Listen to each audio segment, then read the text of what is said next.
remembering myself as a boy in school is quite embarrassing.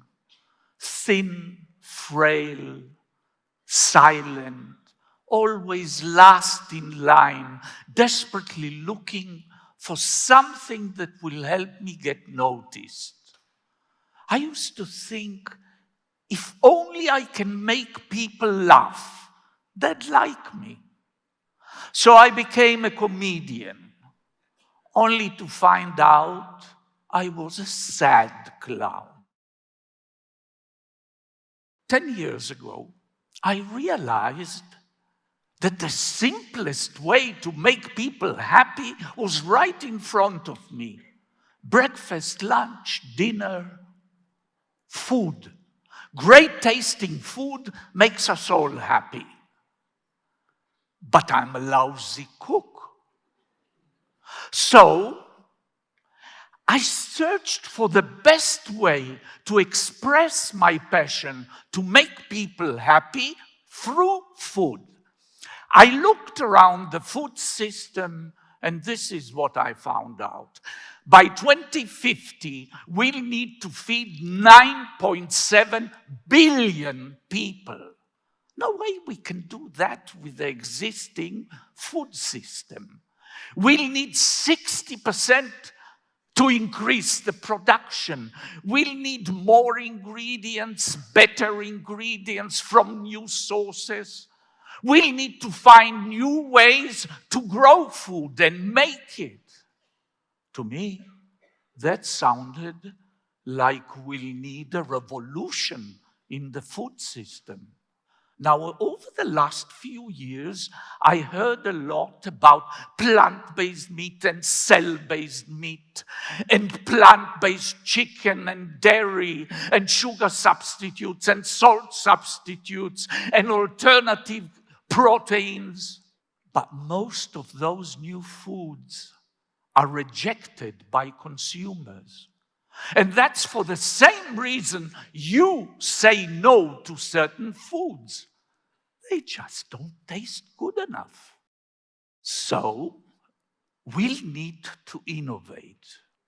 Would you believe that this deliciously looking prosciutto is 100% plant-based?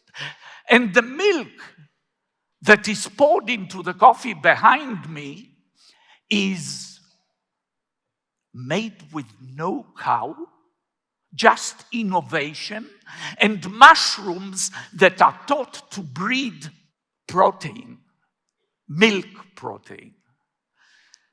Alfred's and Imagine Dairy, two small Israeli startups I've adopted.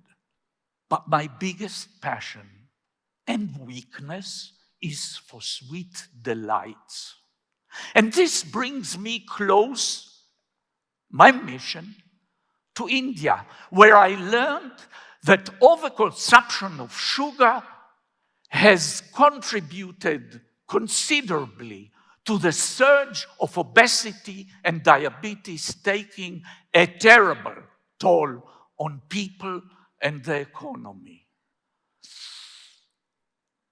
But Indian delights are so wonderfully tempting. So, I thought I'd share with you my personal journey to make all the sweets we love with half the sugar and all the magnificent tastes. But how?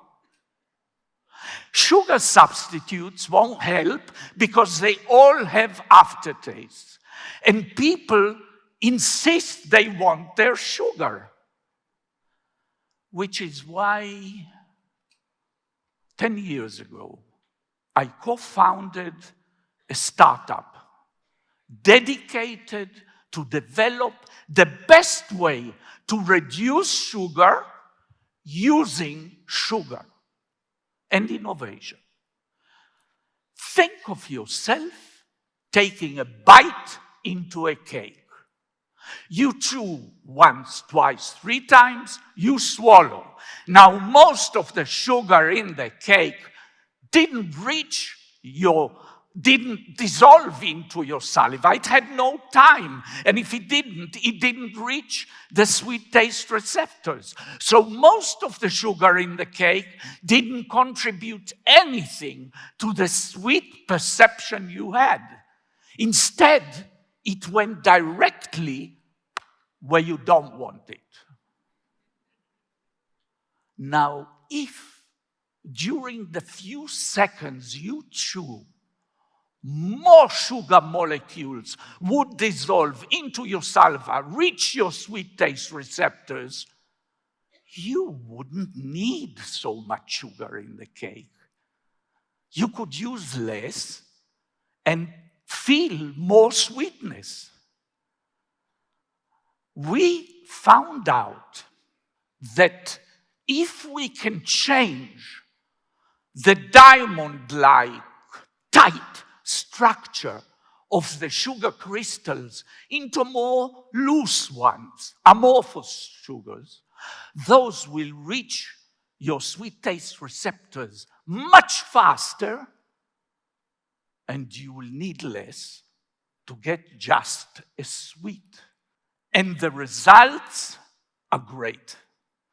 This is a consumer research done blindly, and most of the tasters actually preferred the 40% reduced incredo sugar in cake, in biscuits and chocolates. Wow, we did that with natural sugars and natural carriers. Just as we thought, wow, now it's time to celebrate. Oops, trouble.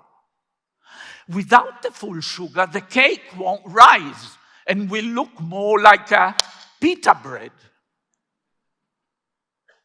We understood we have to replace the bulk of the sugar we took out with something that won't destroy the taste. We tried nutritional fibers. Some of those worked. Wow. So now, not only do we reduce the sugar using sugar, but we also replace the bulk we took out with nutritional fibers that are actually good for you.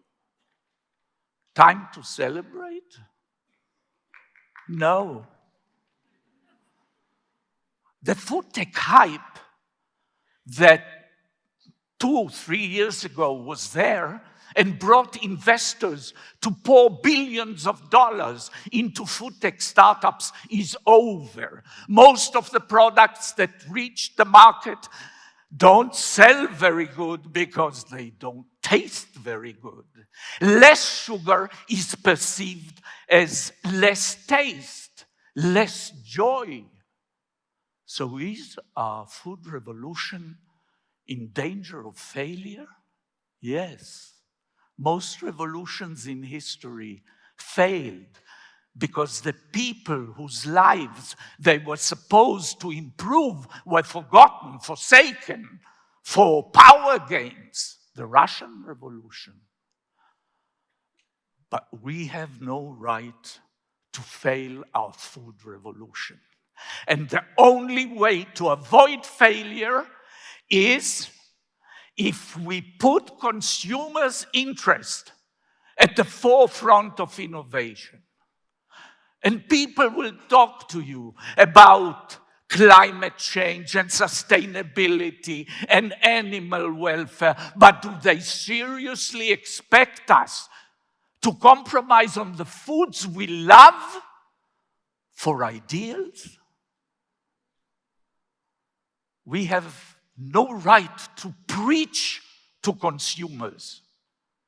Propaganda wouldn't help. We should simply provide consumers with tasty, healthy, and affordable, innovative choices. We should never forget that the food tech revolutions we lead is taking place for them, for their happiness, and will only succeed if it makes them and you happy. Thanks.